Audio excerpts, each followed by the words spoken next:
ನಮಸ್ಕಾರ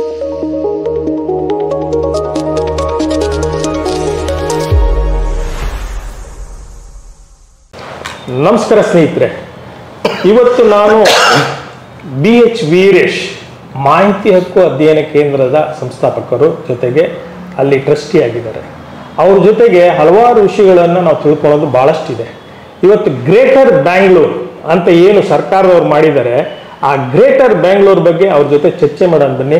ಸರ್, ನಮ್ಮ ಪ್ರಮೋದ್ ನ್ಯೂಸ್ ವಾಹಿನಿಗೆ ಸ್ವಾಗತ. ನಮಸ್ಕಾರ. ತಾವು ದಯವಿಟ್ಟು ಏನು ಸರ್ಕಾರದವರು ಗ್ರೇಟರ್ ಬೆಂಗಳೂರು ಅಂತ ಮಾಡಿದ್ದಾರೆ, ಇದ್ರ ಬಗ್ಗೆ ನಾನೊಂದು 4-5 ಕ್ವಶನ್ಗಳಿದ್ದಾವೆ, ದಯವಿಟ್ಟು ಅದಕ್ಕೆ ಉತ್ತರ ಕೊಡಬೇಕು ಅಂತ ಕೇಳ್ಕೊಂತೀನಿ. ಏನು ಗ್ರೇಟರ್ ಬೆಂಗಳೂರು ಅಂದ್ರೆ ಏನು, ಯಾಕೆ ಈ ಸರ್ಕಾರದವರು 5 ಡಿವಿಷನ್ ಮಾಡಿದ್ದಾರೆ ಸರ್? ಈಗ ನಮ್ಮಲ್ಲಿ BMP ಇತ್ತು, BBMP ಇತ್ತು, ಫಸ್ಟ್ BMP ಇತ್ತು. ಹೌದು, ಬ್ಯಾಂಗ್ಳೂರು ಮಹಾನಗರ ಪಾಲಿಕೆ ಅಂತ. ಬೆಳೆದ ಹಾಗೆ 7 CMCಗಳನ್ನು ಸೇರಿಸಿ ಬೃಹತ್ ಬ್ಯಾಂಗ್ಳೂರು ಮಹಾನಗರ ಪಾಲಿಕೆ ಅಂತ ಹೇಳಿ ಮಾಡಿದರು. ಓಕೆ.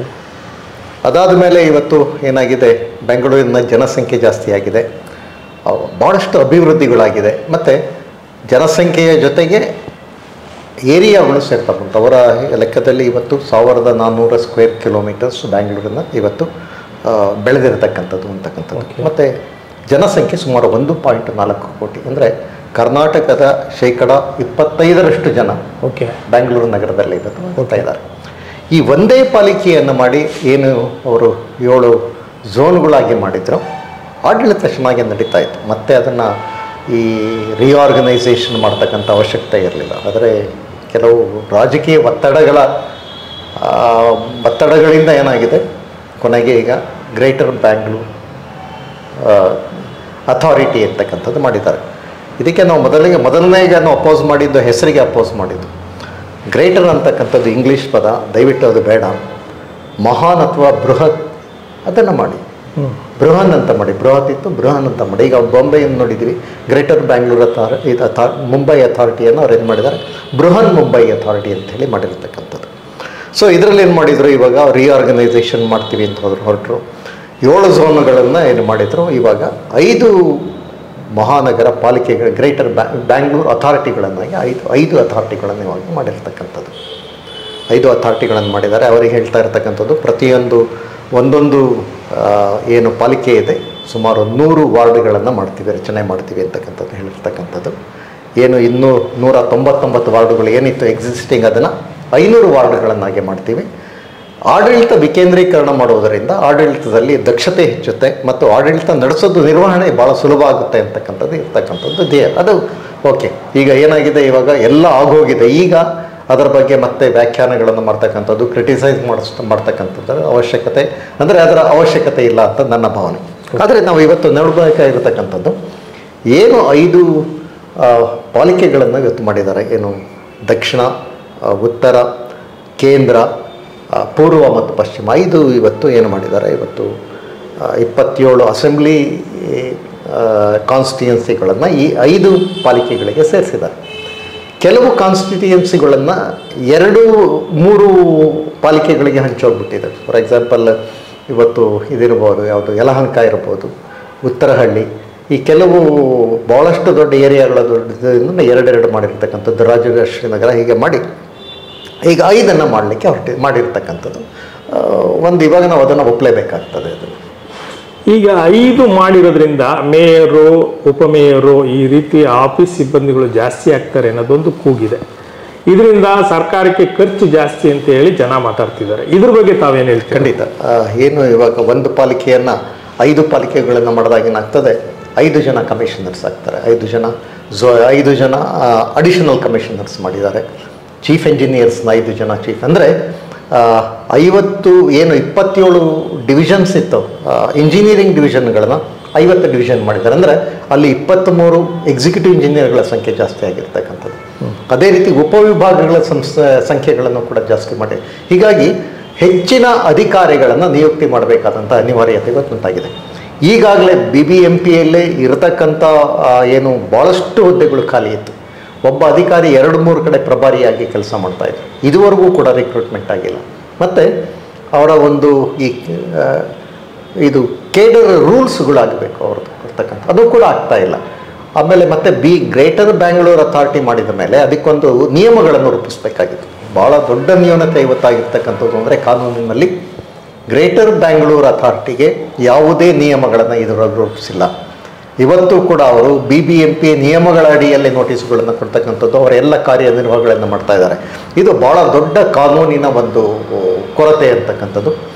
ಯಾರಾದರೂ ಇದನ್ನು ಹೈಕೋರ್ಟ್ನಲ್ಲಿ, ಉಚ್ಚ ನ್ಯಾಯಾಲಯದಲ್ಲಿ ಅದನ್ನು ಪ್ರಶ್ನೆ ಮಾಡಿದರೆ ಖಂಡಿತ ಇವರು ಏನು BBMP ರೂಲ್ಸ್ನಲ್ಲಿ ಇವತ್ತು ಏನೇನು ನೋಟಿಸ್ಗಳು ಕೊಡ್ತಾ ಇದ್ದಾರೆ, ಏನೇನು ಕಾರ್ಯಗಳು ಮಾಡ್ತಾ ಇದ್ದಾರೆ, ಅದು ಎಲ್ಲ ಕೂಡ ಹಸಿಂದು ಆಗ್ತಕ್ಕಂಥ ಸಂಭವ ಜಾಸ್ತಿ ಇರ್ತಕ್ಕಂಥದ್ದು. ಈ ಗ್ರೇಟರ್ ಬೆಂಗಳೂರು ಅಂತ ಮಾಡ್ತಾ ಇರೋದ್ರಿಂದ ಜನಕ್ಕೆ ಏನು, ಪ್ರಜೆಗಳಿಗೆ, ಬೆಂಗಳೂರಿನ ಪ್ರಜೆಗಳಿಗೆ ಏನೇನು ಅನುಕೂಲ ಇದೆ, ಹಾಗೆ ಏನೇನು ಡಿಸ್ಅಡ್ವಾಂಟೇಜಸ್, ಅನಾನುಕೂಲಗಳಿದ್ದಾವೆ ಸರ್? ಈಗ ಏನಾಗಿದೆ, ಜನಗಳು ನೇರವಾಗಿ ಇದು ಏನು ಅಧಿಕಾರಿಗಳನ್ನು ಸಂಪರ್ಕ ಮಾಡ್ತಾ ಇಲ್ಲ. ಅವ್ರದ್ದು ಯಾವುದೇ ಒಂದು ಕುಂದುಕೊರತೆಗಳಿದ್ದರೆ, ಮುಂಚೆಯಿಂದ ಏನಾಗಿದೆ, ಬೆಂಗಳೂರಿನಲ್ಲಿ ಒಂದು ಕಲ್ಚರ್ ಡೆವಲಪ್ ಆಗಿರ್ತಕ್ಕಂಥದ್ದು. ಅವ್ರಿಗೆ ಏನಾದ್ರು ತೊಂದರೆ ಆದರೆ ಸೀದಾ ಕಾರ್ಪೊರೇಟರ್ಗಳ ಬಳಿ ಹೋಗ್ತಾ ಇದ್ರು. ಹಿಂದೆ 100 ಇದ್ದರು, 100ರಿಂದ 199 ಆಯಿತು, ಇವಾಗ 500 ಮಾಡ್ತಾ ಇದ್ದೇನೆ ಅಂತ ಹೇಳ್ತಾ ಇದ್ದಾರೆ. ಸೊ ಏನಾಗ್ತದೆ, ಹೆಚ್ಚಿನ ಕಾರ್ಪೊರೇಟರ್ಗಳಾದ್ರಿಂದ ಜನಗಳಿಗೆ ಸುಲಭವಾಗಿ ಸಿಗ್ತಾರೆ. ಅವರಿಗೆ ಈ ಜನಗಳ ಸಮಸ್ಯೆಯನ್ನು ಬಗೆಹರಿಸಲಿಕ್ಕೆ ಹೆಚ್ಚಿನ ಸಮಯ ಸಿಗುತ್ತೆ ಅಂತಕ್ಕಂಥದ್ದು ಒಂದು ಒಳ್ಳೆಯ ಅಂಶ ಇರ್ತಕ್ಕಂಥದ್ದು. ಆದರೆ ಇನ್ನೊಂದು ಭಾಳ ಇದೇನಾಗ್ತಾ ಇದೆ ಅಂತಂದರೆ, ಆಡಳಿತದಲ್ಲಿ ಕಾರ್ಪೊರೇಟರ್ಗಳ ಹಸ್ತಕ್ಷೇಪ ಜಾಸ್ತಿ ಆಗ್ತಾ ಇರ್ತಕ್ಕಂಥದ್ದು. ಅಡ್ಮಿನಿಸ್ಟ್ರೇಷನಲ್ಲಿ ಇಂಟರ್ಫಿಯರೆನ್ಸ್ ಆಗ್ತದೆ. ಪ್ರತಿಯೊಂದನ್ನು ಕೂಡ ಅಧಿಕಾರಿಗಳು ಕಾರ್ಪೊರೇಟರ್ಗಳನ್ನು ಕೇಳೇ ಮಾಡಬೇಕಾದಂಥ ಇದು ಒಂದು ಸಂಸ್ಕೃತಿ ಇಲ್ಲೊಂದು ಬಂದ್ಬಿಟ್ಟಿದೆ ಬೆಂಗಳೂರಿನಲ್ಲಿ ಬಂದಿರತಕ್ಕಂಥದ್ದು.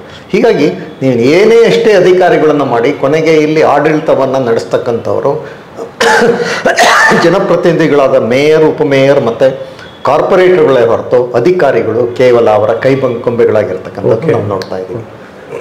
ಎಲ್ಲೋ ಒಂದು ಕಡೆ ಇದರಿಂದ ಜನಕ್ಕೆ ತೊಂದರೆ ಆಗುತ್ತೆ ಅಂತ ಅನ್ಸುತ್ತೋ ಅಥವಾ ಹೇಗೆ ಸರ್? ತೊಂದರೆ ಅಂದರೆ ಹೊರೆ ಜಾಸ್ತಿ ಆಗ್ತದೆ, ಆರ್ಥಿಕ ಹೊರೆ ಜಾಸ್ತಿ ಆಗ್ತಾ ಇರ್ತದೆ. ಇವರು ಹೇಳ್ತಾ ಇರ್ತಕ್ಕಂಥದ್ದು 500 ಕಾರ್ಪೊರೇಟರ್ಗಳನ್ನು ಮಾಡೋದ್ರಿಂದ ಹೆಚ್ಚಿನ ಜನನಾಯಕರುಗಳು ಜಾಸ್ತಿ ಆಗ್ತದೆ ಅಂತ. ಖಂಡಿತ ಜನನಾಯಕರುಗಳು ಜಾಸ್ತಿ ಆಗ್ತಾರೆ, ಸರಿ. ಆದರೆ ಇವತ್ತು ಬೆಂಗಳೂರಿನಲ್ಲಿ ಏನಾಗಿದೆ, ನಾವು ನೋಡಿದ್ವಲ್ಲ, BBMP ನಲ್ಲಿ ನೋಡಿದಾಗ ಭಾಳಷ್ಟು ಜನಪ್ರತಿನಿಧಿಗಳು ಕೇವಲ ಬಿಲ್ಲುಗಳಲ್ಲಿ ಎಷ್ಟು % ಹೊಡಿಬೇಕು, ಕಟ್ಟಡಗಳಲ್ಲಿ ಎಷ್ಟು ದುಡ್ಡು ಹೊಡಿಬೇಕು, ಈ ರೀತಿ ದುಡ್ಡನ್ನು ಮಾಡಬೇಕು ಅಂತಕ್ಕಂಥ ಒಂದೇ ಉದ್ದೇಶ ಇಟ್ಟು ಇವರು ಕಾರ್ಪೊರೇಟರ್ಗಳಾಗಿ ಬಂದರೆ ಹೊರತು ಜನಸೇವೆ ಮಾಡಬೇಕು, ಬೆಂಗಳೂರನ್ನು ಅಭಿವೃದ್ಧಿ ಪಡಿಸಬೇಕು ಅಂತಕ್ಕಂಥದ್ದು ಇಲ್ಲ. ಯಾಕೆ ಅಂತಂದರೆ, ಇವತ್ತು ಒಬ್ಬ ಕಾರ್ಪೊರೇಟರ್ ಆಗಿ ಎಲೆಕ್ಟ್ ಆಗಬೇಕಾದ್ರೆ ಬೆಂಗಳೂರಿನಲ್ಲಿ ಮಿನಿಮಮ್ 5 ಕೋಟಿ ರೂಪಾಯಿವರೆಗೂ ಖರ್ಚು ಮಾಡ್ತಕ್ಕಂಥ ಶಕ್ತಿ ಇರಬೇಕು. ಅವನು 5 ಕೋಟಿ ಖರ್ಚು ಮಾಡಿದರೆ 5 ವರ್ಷದಲ್ಲಿ ಅವನು 25 ಕೋಟಿ ಮಾಡಲಿಕ್ಕೆ ಅವನ ಇದಿರ್ತದೆ, ಏನೋ ಒಂದು ಪ್ಲಾನ್ ಇರ್ತದೆ. ಅಂದರೆ ಮುಖ್ಯವಾಗಿ ಈಗ ಲೂಟಿ ಹೊಡಿತಕ್ಕಂಥವ್ರ ಸಂಖ್ಯೆಯೂ ಜಾಸ್ತಿ ಆಗ್ತದೆ. ಅದರಲ್ಲಿ ಕೆಲವರು ಒಂದು 10% ಒಳ್ಳೆ ಕಾರ್ಪೊರೇಟರ್ಸ್ ಬರ್ಬೋದು. ಅವರಿಂದ ನಾವೇನಾಗ್ತದೆ, ಜನಗಳ ಒಂದು ಅವರ ಕೆಲಸಗಳು ಆಗ್ಬೋದು, ಅವರ ಸಮಸ್ಯೆ ಪರಿಹಾರ ಈಸಿಯಾಗಿ ಆಗ್ಬೋದು ಅಂತಕ್ಕಂಥದ್ದು ಒಂದು. ಹೀಗಾಗಿ ಎರಡೂ ಇದೆ, ಒಂದು ಇದು ಅನುಕೂಲಗಳು ಇದೆ, ಅಷ್ಟೇ ಅನಾನುಕೂಲಗಳು ಇರ್ತಕ್ಕಂಥದ್ದು ಈ GBA ಇಂದ. ಈ ಓವರ್ ಆಲ್ ತಮ್ಮ ಅಭಿಪ್ರಾಯ ಸರ್ಕಾರಕ್ಕೆ ಇರ್ಬೋದು, ಜನಕ್ಕೆ ಇರ್ಬೋದು, ಏನು ಹೇಳಲಿಕ್ಕೆ ಇಷ್ಟಪಡ್ತೀರಾ ಸರ್ ಈ ಗ್ರೇಟರ್ ಬೆಂಗಳೂರು ಬಗ್ಗೆ? ಸರ್, ಇಲ್ಲಿ ಜನಗಳು ಅವರೇ ನೇರವಾಗಿ ಪ್ರಶ್ನೆ ಮಾಡೋದನ್ನ ಕಲಿಬೇಕು. ಈ ಅಧಿಕಾರಿಗಳು ಅವರಿಗೆ ತೊಂದರೆ ಆದಾಗ ನೇರವಾಗಿ ಅಧಿಕಾರಿಗಳನ್ನು ಸಂಪರ್ಕ ಮಾಡಿ ಕಾನೂನು ಪ್ರಕಾರನೇ ಕೆಲಸಗಳನ್ನು ಮಾಡ್ತಕ್ಕಂಥದ್ದು ಜನ ಕಲಿಬೇಕು.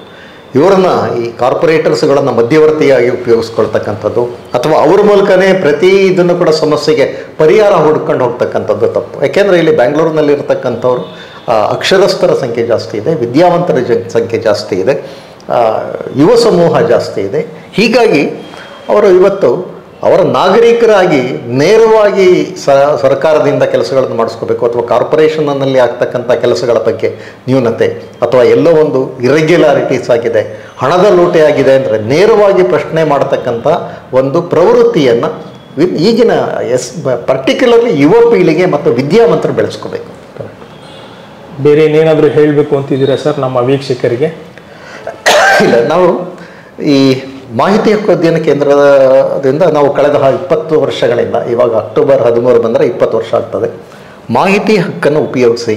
ಏಕೆಂದರೆ ಮಾಹಿತಿ ಹಕ್ಕು ಜನಗಳಿಗೆ ಭಾಳಷ್ಟು ಅವರಿಗೆ ಶಕ್ತಿಯನ್ನು ಕೊಟ್ಟಿರ್ತಕ್ಕಂಥ, ಅಧಿಕಾರವನ್ನು ಕೊಟ್ಟಿರ್ತಕ್ಕಂಥದ್ದು. ಇದು ಬಳಸಿ, ಅಧಿಕಾರವನ್ನು ಬಳಸಿ ಆಡಳಿತದಲ್ಲಿ ನೀವು ನೇರವಾಗಿ ಪಾಲುದಾರರಾಗಬಹುದು ಅಥವಾ ಭಾಗವಹಿಸೋದನ್ನು ಈ ಕಾನೂನು ನಿಮಗೆ ಒಂದು ಅವಕಾಶವನ್ನು ನೀಡಿದೆ. ಹೀಗಾಗಿ ನಿಮ್ಮ ಏನು ಸಿವಿಕ್ ಸೆನ್ಸ್ ಅಥವಾ ನಿಮ್ಮಲ್ಲಿ ಏನೋ ಇರ್ತದೋ ಅಥವಾ ನಿಮ್ಮ ಶಕ್ತಿ ಏನಿದೆ ಅದನ್ನು ಖಂಡಿತ ತೋರಿಸ್ಕೊಡಿ. ನೀವು ಪ್ರತಿಯೊಂದಕ್ಕೂ ಕೂಡ ರಾಜಕಾರಣಿಗಳ ಮೇಲೆ ಅಥವಾ ಜನಪ್ರತಿನಿಧಿಗಳ ಮೇಲೆ ದಯವಿಟ್ಟು ಅವಲಂಬಿತರಾಗಬೇಡಿ ಅಂತಕ್ಕಂಥದ್ದು ನನ್ನ ಒಂದು ವಿನಂತಿ. ಇವಿಷ್ಟು ವೀರೇಶ್ ಸರ್ ಅವರ ಗ್ರೇಟರ್ ಬೆಂಗಳೂರು ಬಗ್ಗೆ ಮಾತು. ಇದ್ರ ಬಗ್ಗೆ ತಮ್ಮ ಅನಿಸಿಕೆ ಏನಾದರೂ ಇದ್ರೆ ದಯವಿಟ್ಟು ಕಾಮೆಂಟ್ ಬಾಕ್ಸಲ್ಲಿ ಕಮೆಂಟ್ ಹಾಕಿ ಅಂತ ಹೇಳ್ತಾ, ತಮ್ಮ ಪ್ರಶ್ನೆಗಳಿದ್ರೂ ಪ್ರಶ್ನೆ ಹಾಕಿ ಮುಂದಿನ ಎಪಿಸೋಡಲ್ಲಿ ಗ್ರೇಟರ್ ಬೆಂಗಳೂರು ಬಗ್ಗೆ ಮಾತಾಡೋಣ ಅಂತ ಹೇಳ್ತೇವೆ. ಈ ಕಾರ್ಯಕ್ರಮ ಮುಗಿಸ್ತಾ ಇದ್ದೀವಿ. ನಮಸ್ಕಾರ.